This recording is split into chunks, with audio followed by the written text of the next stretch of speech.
I held the pawnshop receipt in one hand, and the empty shoebox in the other. She didn't just cheat. She sold the ring I spent 4 months designing, the one I once imagined sliding onto her finger as we built a life together. $450. That's what I was worth to her. I stood there in the doorway of the apartment we once called home, staring at the spot where our future was supposed to begin. The silence was deafening. But in that stillness, something snapped inside me, not with rage, but clarity. She thought I'd cry. She thought I'd beg. She thought I'd stay. Instead, I walked out. Not because I was weak, but because I finally remembered who I was before I gave everything to someone who didn't deserve it. I'm not a backup plan. I'm not a doormat. And I'm sure as hell not something you pawn off for $50,000 and a fling with a coworker. So Brianna, if you're watching this, thank you. Because losing you helped me find me.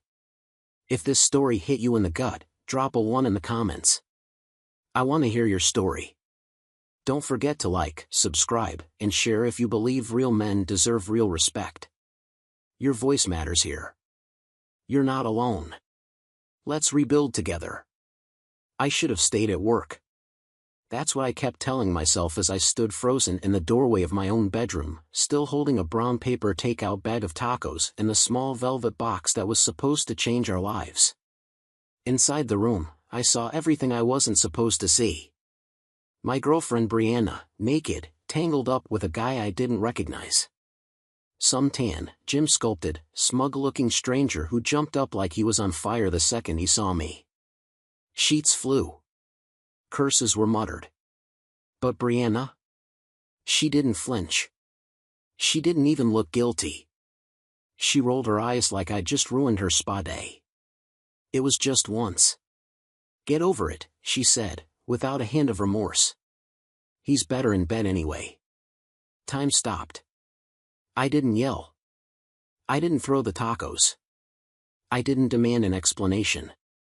I just stared, trying to process how 5 years of love, laughter, and late-night whispered dreams could dissolve into this. I turned around, walked out, and never looked back. But that was only the beginning. Because what she didn't know was what I was carrying in my jacket pocket that night. A ring. My name's Stephen Daniels. I'm 35, born and raised in Austin, Texas. Graphic designer by trade, quiet by nature. I don't make waves. I don't seek attention. But when I love hard. And for 5 years, I loved Brianna Reynolds like my life depended on it. We met at a friend's engagement party.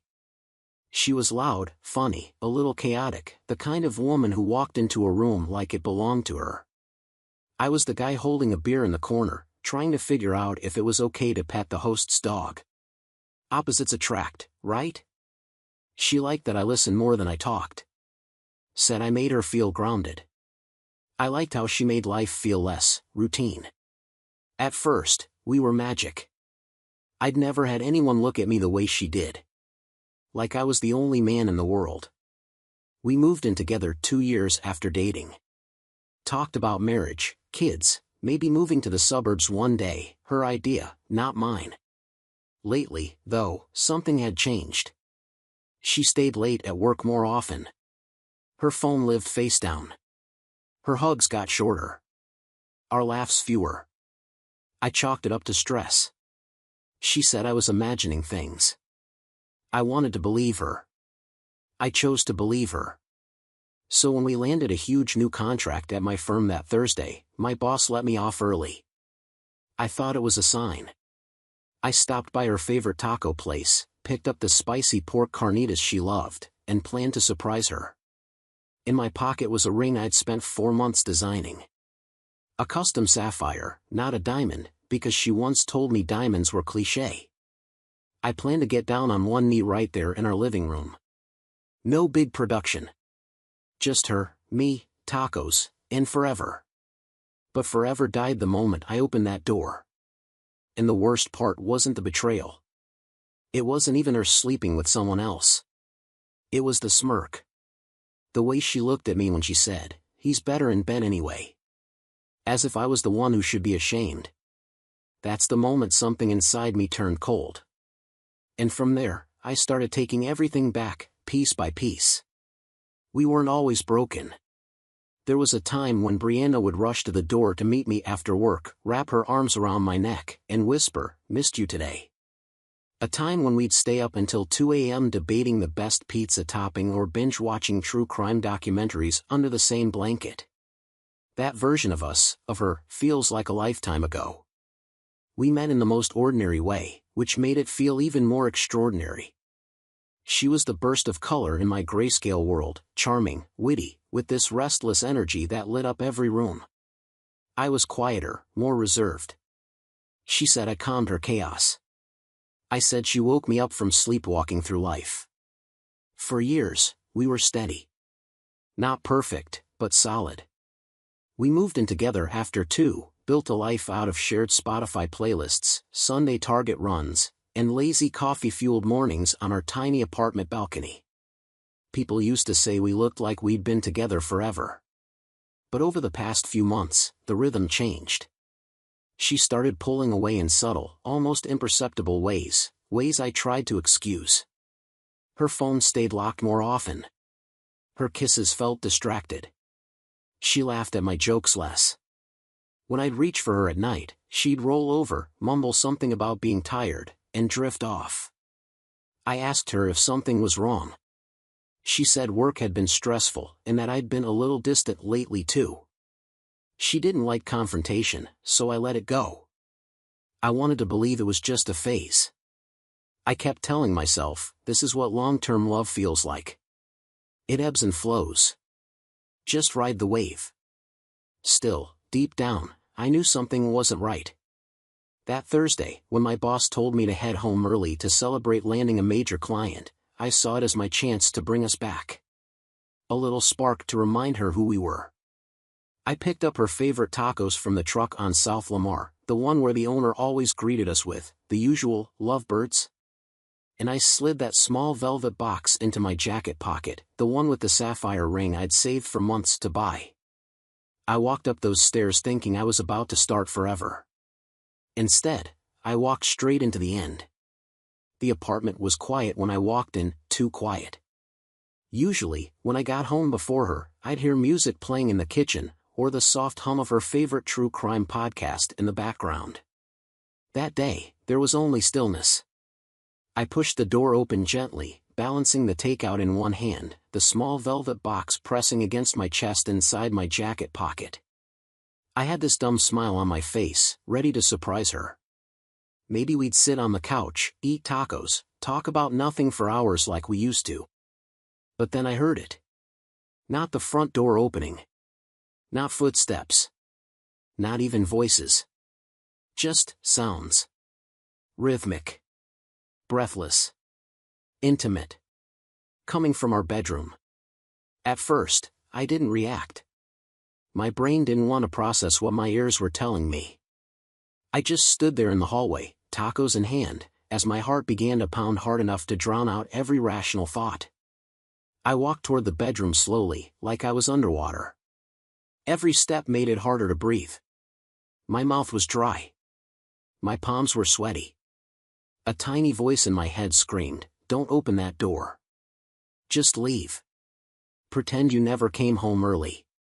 But I did. And in an instant, the world I thought I knew shattered. There she was, Brianna, wrapped in someone else's arms, his shirt halfway off, her body tangled with his like they were on vacation, not cheating in the apartment we built together. Her back was arched. His face was buried in her neck. They didn't even notice me. Not right away. I cleared my throat.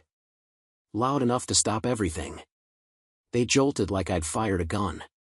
The guy scrambled for his pants, cursing under his breath, stammering about not knowing she had a boyfriend. But Brianna? She just looked at me. Not shocked. Not scared. Just annoyed. "Jesus, Steven," she snapped, yanking the sheet up. "You're supposed to be at work." Like I'd ruined her evening. My voice came out quieter than I expected. "How long has this been going on?" She rolled her eyes. It was just once. Get over it. I just stared at her, blinking. Waiting for some kind of remorse to show up. An apology. A tear. Something. Anything. Instead, she delivered the final blow. He's better in bed anyway. That did it. That short, heartless sentence was the bullet.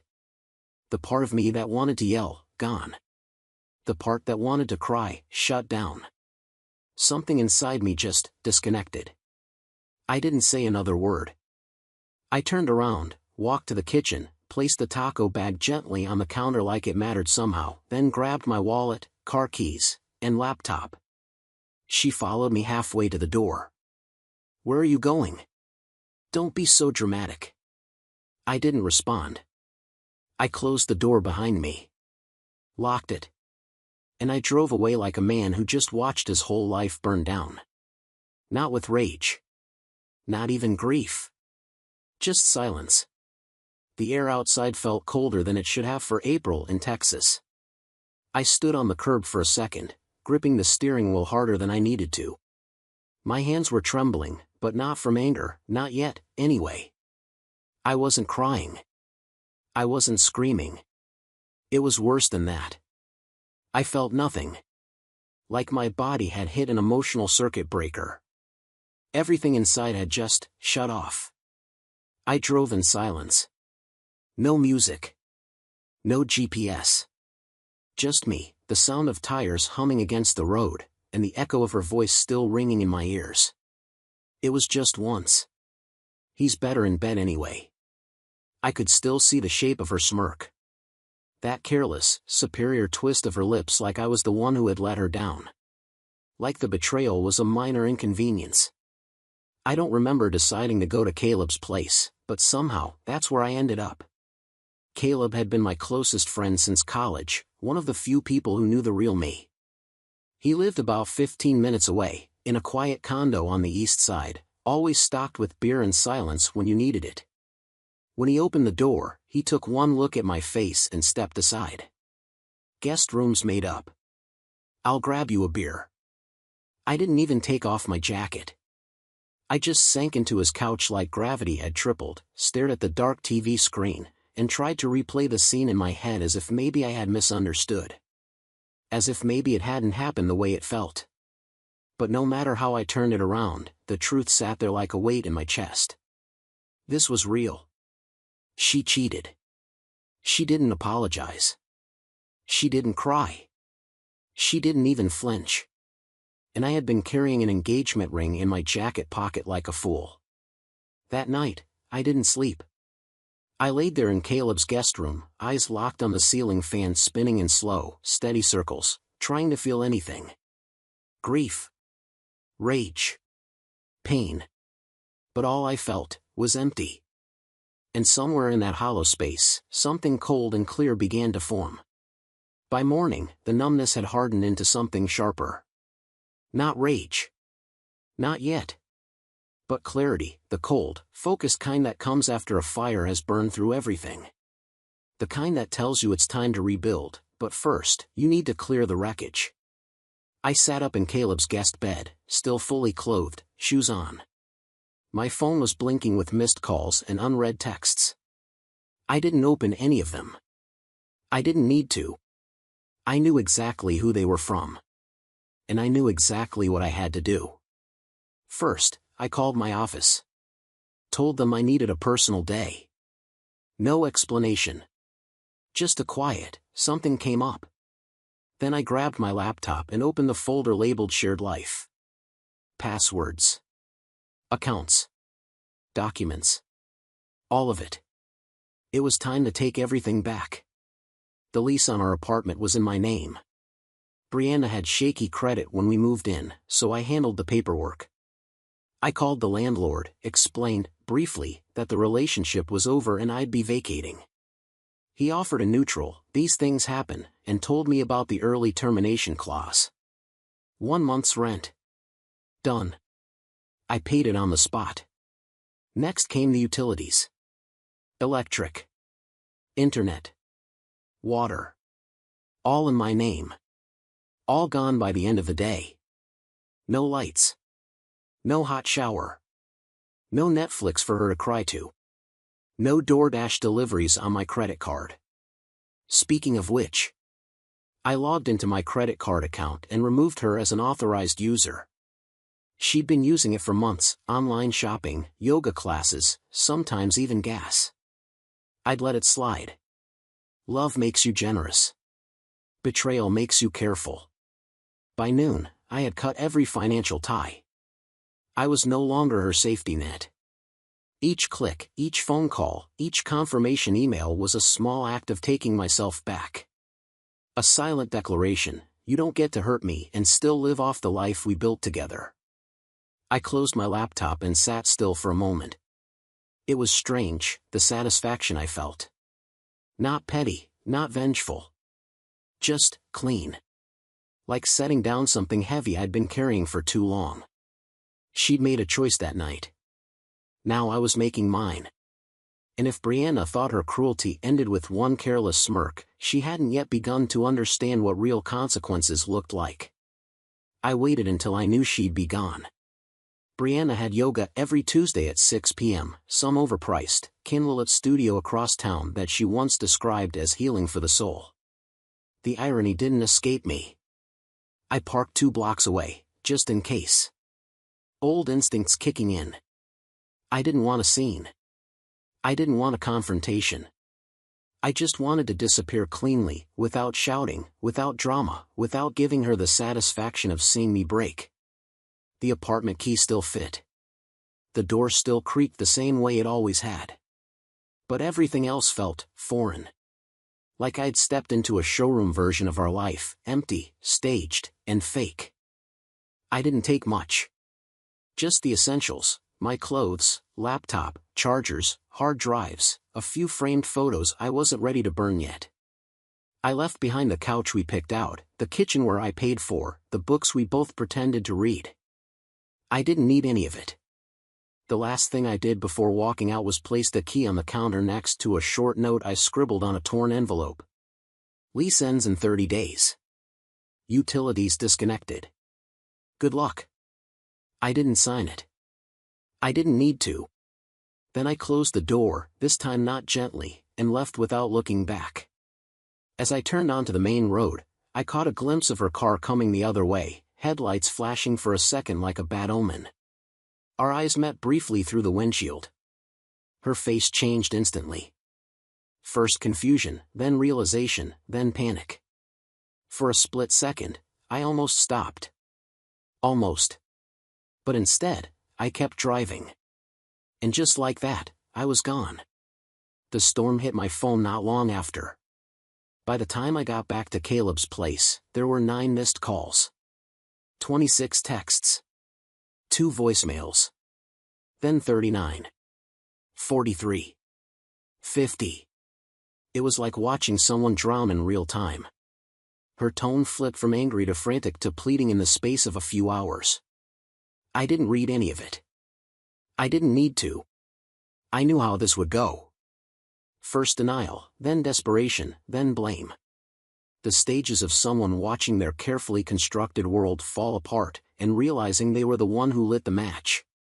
But just because I didn't respond didn't mean I wasn't feeling it.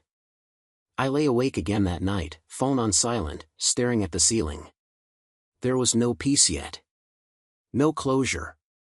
Only this strange hollow ache in my chest, like something had been ripped out violently, but the pain hadn't caught up to the damage yet. The truth is, you don't always cry when your heart breaks. Sometimes, you just go quiet.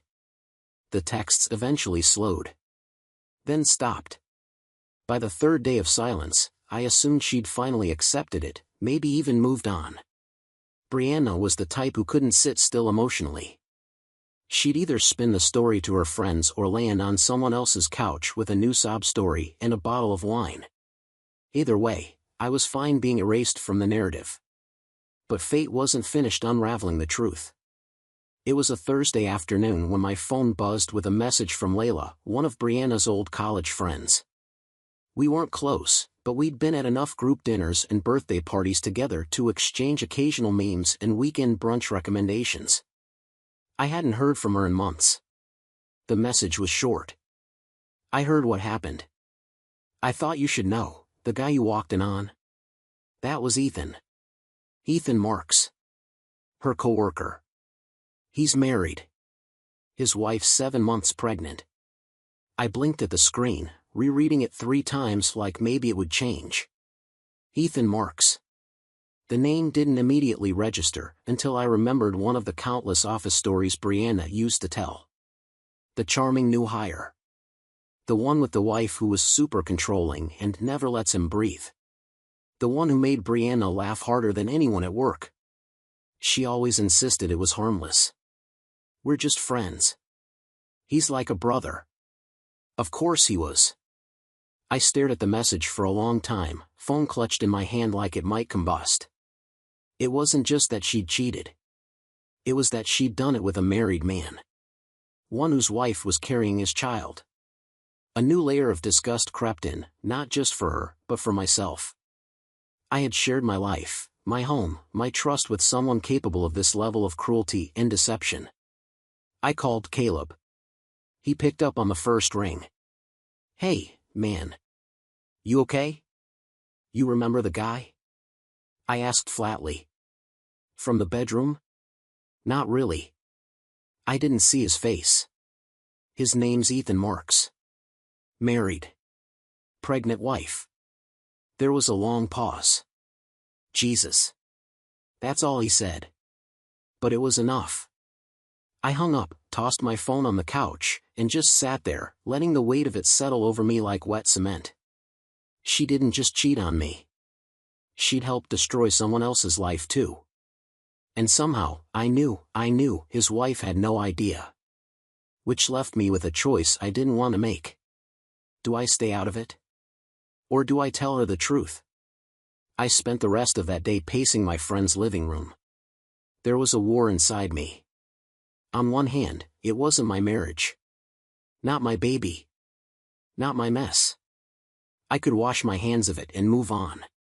Leave Ethan's wife to figure things out on her own, if she ever did.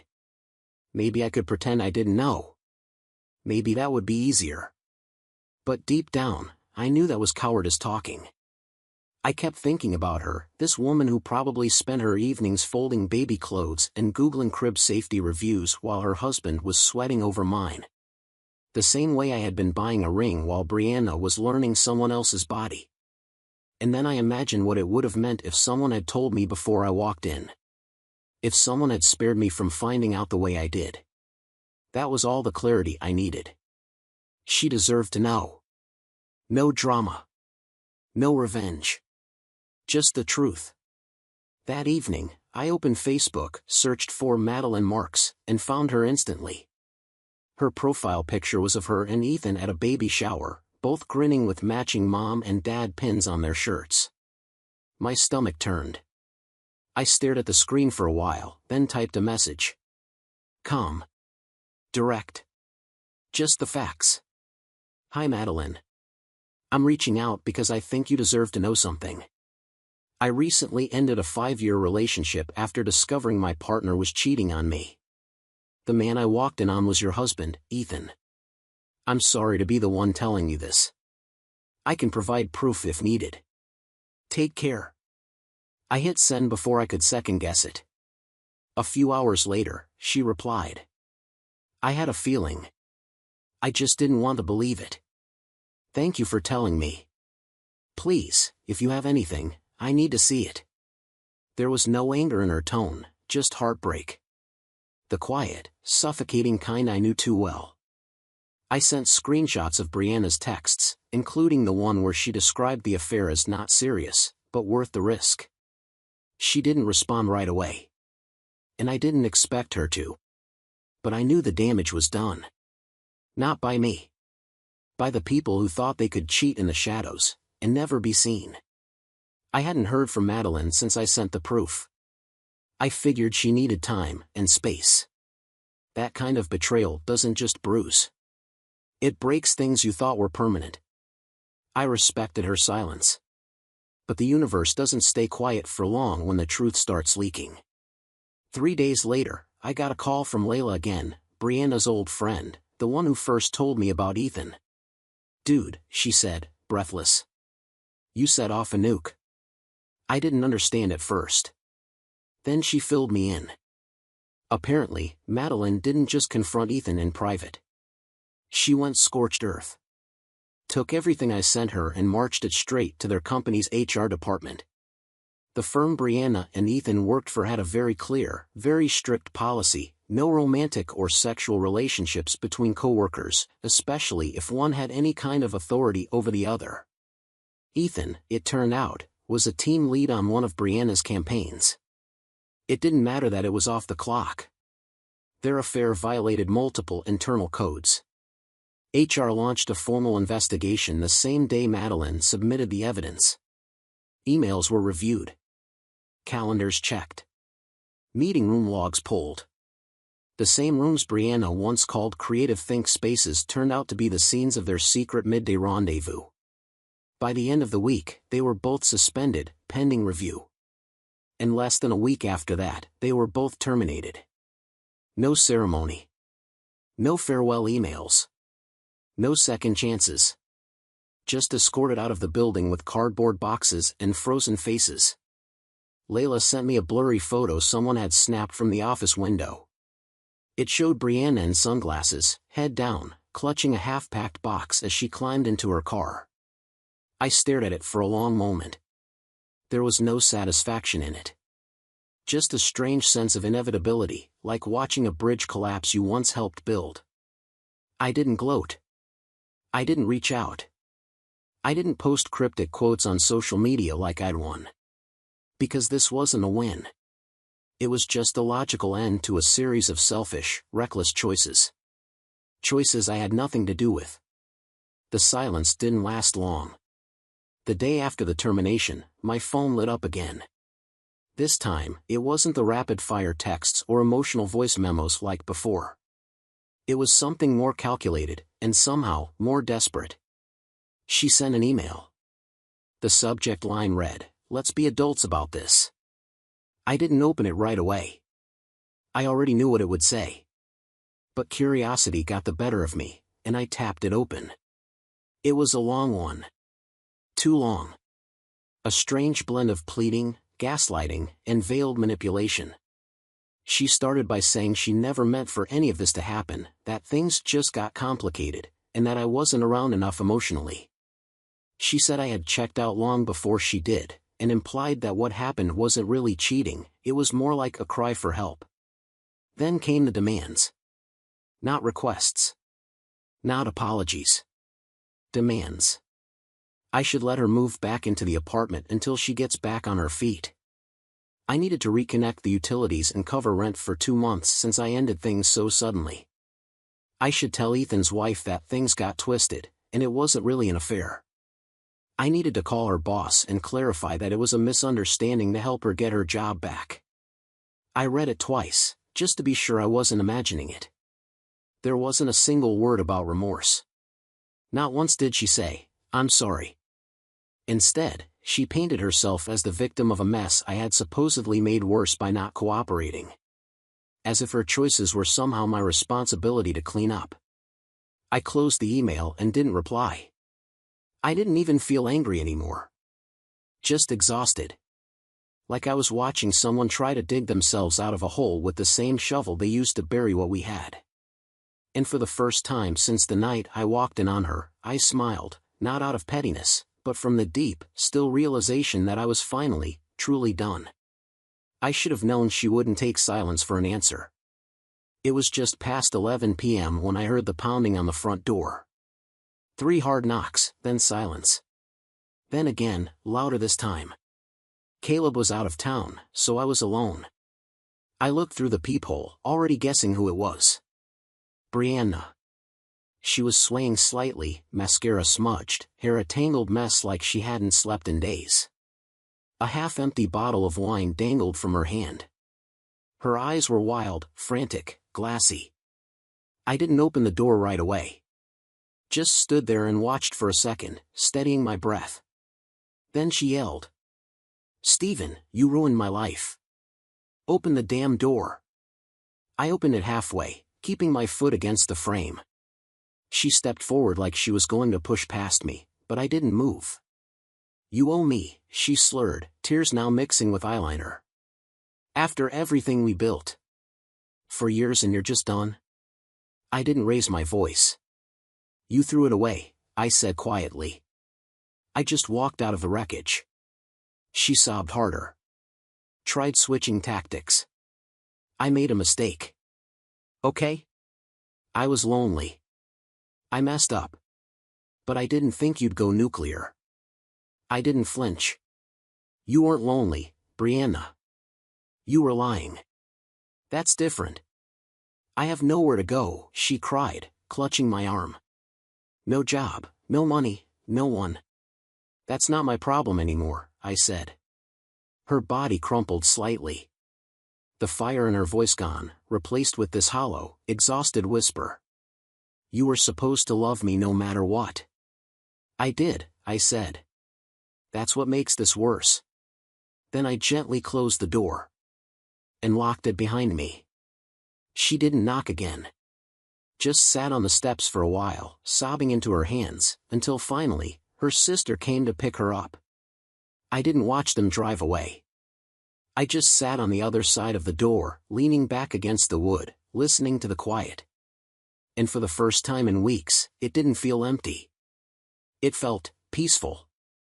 3 days passed without a word. No more emails. No knocks at the door. No desperate voicemails or angry rants.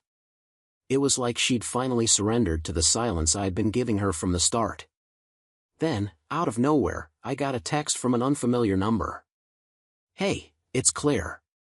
Brianna's sister. Can we talk for a second?" I stared at it for a while, unsure if I even wanted to open that door. But Claire had always seemed decent, quieter than her sister, more grounded. We'd gotten along at family gatherings. She never seemed to buy into Brianna's drama. I replied with a simple, "Sure. What's up?" She called a few minutes later. Her voice was soft, hesitant. "I'm not trying to take sides," she started, "but I think you deserve to know the truth." She told everyone it was just one mistake. But it wasn't. I didn't say anything. Just let her talk. It wasn't just Ethan. There were others, she continued. One of them was someone she met at the gym. Another guy from her photography class last year. She told me they were flings. Said she was figuring herself out. I thought she was going through something and didn't want to betray her, but... I'm sorry. I should have told you sooner. My grip tightened around the phone. I wanted to feel shocked, but I didn't. Just tired. Claire apologized again, then hung up, leaving me standing in Caleb's kitchen, the hum of the fridge the only sound in the room. She hadn't just lied to me once. She had built a life on lies, layered, practiced, intentional. And all this time, I thought I'd been blindsided. But the truth is, I just didn't want to see what was already in front of me. Later that night, Claire followed up with another message. "I'm sorry if this makes things worse, but I figured you'd want to see it for yourself." Attached were screenshots, dozens of them. Text threads, Instagram DMs, blurry late-night selfies with men I'd never seen before. I opened one at random. A message sent during the same weekend I'd flown her out to San Diego for her birthday. "Can't wait to see you again. That thing you did last night, damn. Fire." Another was dated the same week I had met with a custom jeweler about her ring. "Steven's been super distracted lately. He wouldn't even notice if I disappeared for a weekend, lol." There were different names. Different conversations. Some playful. Some explicitly sexual. None of them mistaken for anything else. And in between them, I saw messages to Claire, her sister, confessing everything. Sometimes bragging. Sometimes justifying. Always excusing. "I just don't feel anything when I'm with him anymore. I need to feel alive again. He's so good to me, but I'm just bored." Is that bad? Bored. That word stuck in my throat like a splinter. All those months, while I was carefully planning a future, saving for a ring, working overtime to clear my debts before proposing, she was out feeling alive in the arms of strangers. It wasn't just cheating. It was contempt. A sustained, quiet dismissal of everything we'd promised each other. I set the phone down and stared at the wall, the room oddly still around me. Like time had paused to let the truth sink in. There was no shock left. No more denial. Just a numb clarity that felt like stepping into cold water. How many signs had I ignored? How many late nights did I explain away as work stress, or friends' birthdays, or just one more glass of wine? I remembered her turning away from me in bed, the locked phone, the sudden change in perfume. It was all there. I just didn't want to believe it. Because I loved her. Fully. Blindly. Recklessly. I thought loyalty meant writing it out. That trusting her meant closing my eyes when it hurt. That love, real love, could explain away anything. But it turns out, love doesn't blind you. You blind yourself. A few days later, I realized there was one thing I hadn't retrieved from the apartment. The ring. It had been tucked in the back of my closet, hidden inside an old shoebox under my winter coats. I hadn't been ready to look at it yet, much less hold it in my hands. But after everything Claire showed me, I needed closure. Real closure. I didn't want to keep it. I just wanted it back. One final thing to reclaim before I could let all of it go. I texted the landlord, who still had access, and arranged to stop by while Brianna was at work or wherever she went these days. When I stepped inside, the place looked the same on the surface, but it felt even colder. The kind of cold that comes not from temperature, but from the absence of meaning. I went straight to the closet, pulled out the coats, the shoebox. It was gone. I checked everything. Every drawer. Every pocket. Every corner. Nothing. At first, I thought maybe she had moved it. Then I opened the top drawer of her dresser and saw a receipt for a local pawn shop. Dated 3 days after I walked out. And there it was in black ink. One sapphire engagement ring, $450. That's when it hit me, harder than any of the texts, harder than the night I caught her in bed. She didn't just betray me. She cashed me in. The pawn shop was across town, tucked between a rundown liquor store and an auto body shop with a flickering neon open sign. I stood in the parking lot for a few minutes, debating whether to go in.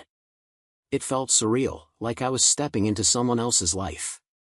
Someone who had been so thoroughly stripped of pride, all that was left was this moment. But then I walked through the door. The man behind the counter barely looked up. "Help you with something?" "I'm looking for a ring," I said. "Sapphire center stone, platinum setting. Custom piece."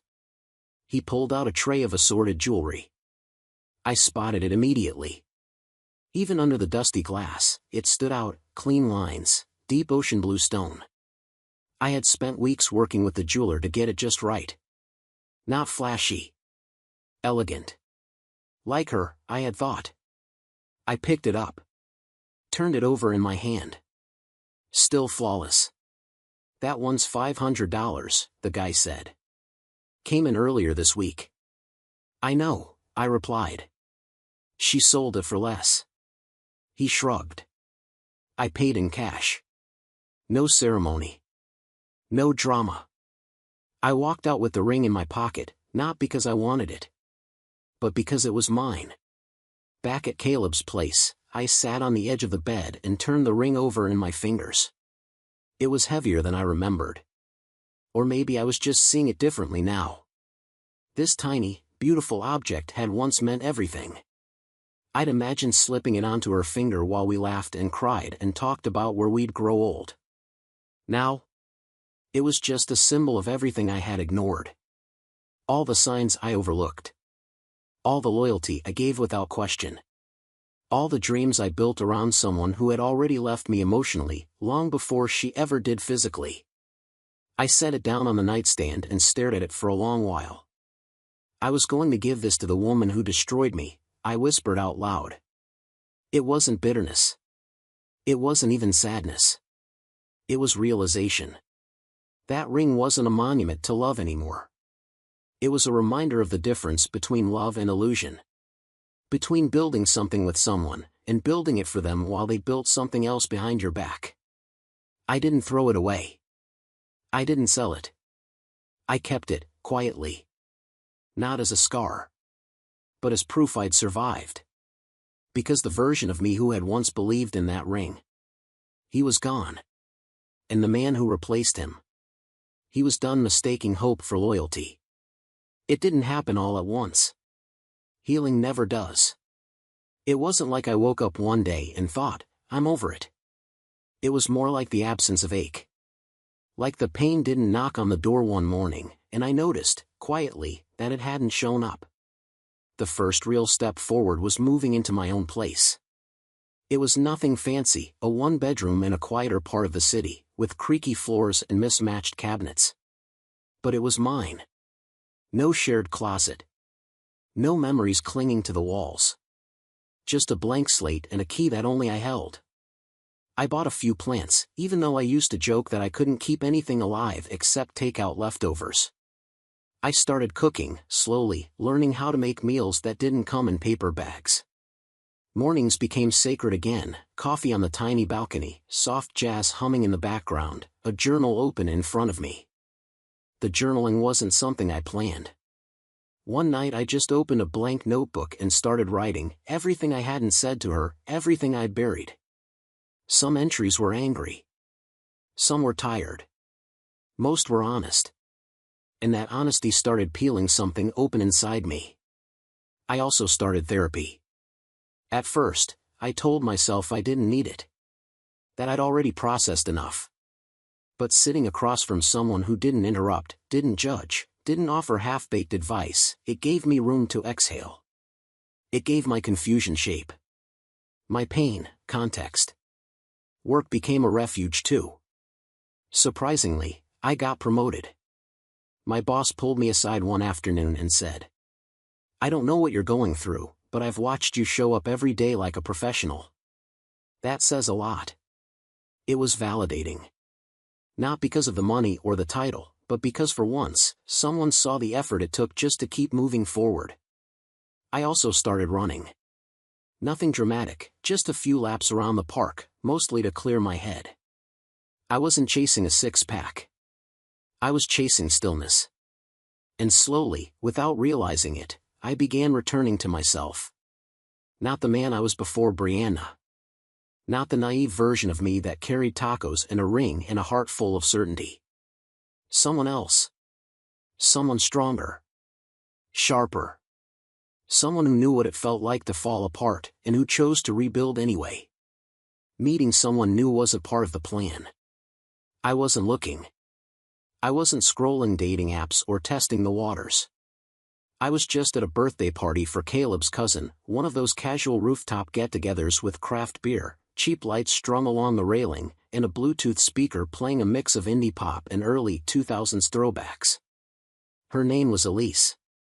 She laughed at the same dumb jokes I used to think only I found funny. She wasn't trying too hard, didn't ask loaded questions, didn't fidget when the conversation slowed. She just talked. Like people used to, before everything had to mean something. We stood there for nearly an hour, talking about coffee rituals and bad childhood haircuts and whether or not cereal is soup. I didn't even realize how much I'd missed that kind of lightness, the kind that doesn't come with a history attached. When the party started winding down, she smiled and asked, "Would it be weird if I gave you my number?" I said no.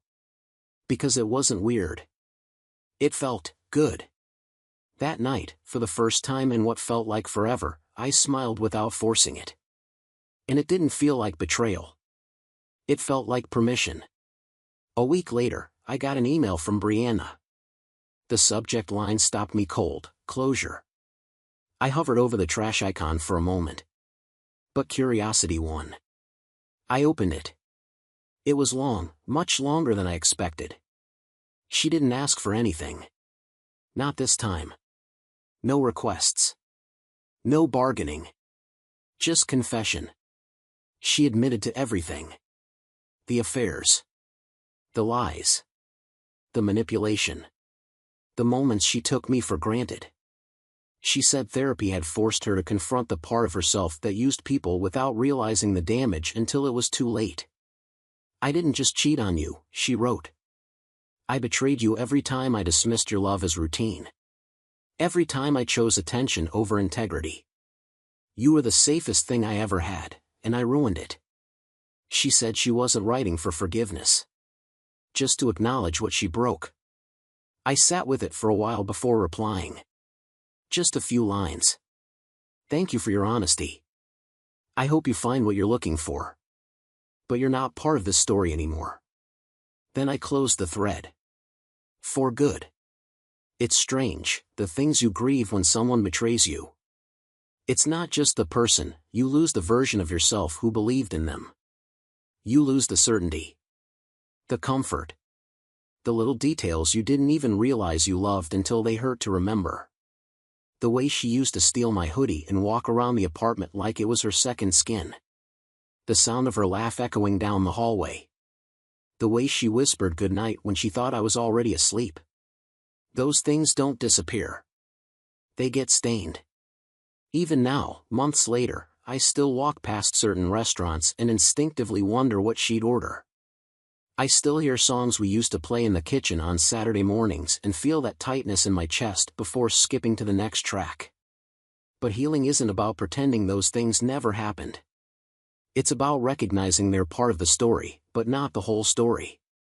People talk a lot about betrayal like it's a single event. One choice. One night. But it's not. It's the erosion of trust, slow, quiet, invisible until suddenly there's nothing left holding you up. It's death by 1,000 dismissals. 1,000 little lies that build a wall between what you thought you had, and what was really going on. And cheating? It's not just about sex. Not really. It's about selfishness. Entitlement. The belief that someone else's love is disposable. That loyalty is a default, not a gift. That your partner will stay, no matter how many cuts you give them, because they always have. What cheating takes from you isn't just the relationship. It's your sense of emotional safety. Your willingness to believe that someone else's words mean what they say. That love is reciprocal. That trust isn't just a risk, it's a reward. It took me a long time to realize this, but I don't miss her. I miss who I was with her, before I knew better. But I'd rather be who I am now, scarred, yes, but stronger. Wiser. More careful with who I let close. More intentional about how I show up in someone's life. Because the truth is, I didn't lose everything. I just lost someone who never truly valued what she had. And what I found instead, was myself. Have you ever trusted someone with your whole heart? And they shattered it without flinching? Not with anger. Not even with guilt. Just indifference, like your love was a receipt they never intended to keep. Because that's what it felt like. I didn't just lose a relationship. I lost a version of myself that believed love was enough to keep two people honest. If you were in my shoes, if you caught the person you were planning forever with in the arms of someone else, would you forgive her? Or walk away for good? Would you stay and try to rebuild what they so casually destroyed? Or would you burn the bridge, like I did, and walk into something unknown, but honest? I want to know. Not just because I told my story, but because I believe there are more of us out there. More people who loved hard, and got blindsided. So tell me, what would you have done? Let me know in the comments. I want to hear your story. Some betrayals don't just break your heart, they build your strength. Because when you survive something like this, when you lose the person you thought was your home, and you still find the courage to stand back up, you don't just become stronger. You become unbreakable. You learn to stop explaining your worth to people who treat your love like a backup plan. You stop begging for apologies from people who only cry when they get caught. And slowly, brick by brick, you build a life you can trust again. Not because someone gave it to you, but because you chose to start over. So if you're watching this, and you're still hurting, still questioning, still wondering if you'll ever feel whole again, you will. Not because they come back, but because you move forward. This isn't the end. This is where the real story begins. Don't forget to like, share, and subscribe if you want more real, raw stories like this one. Your story matters. And you're not alone.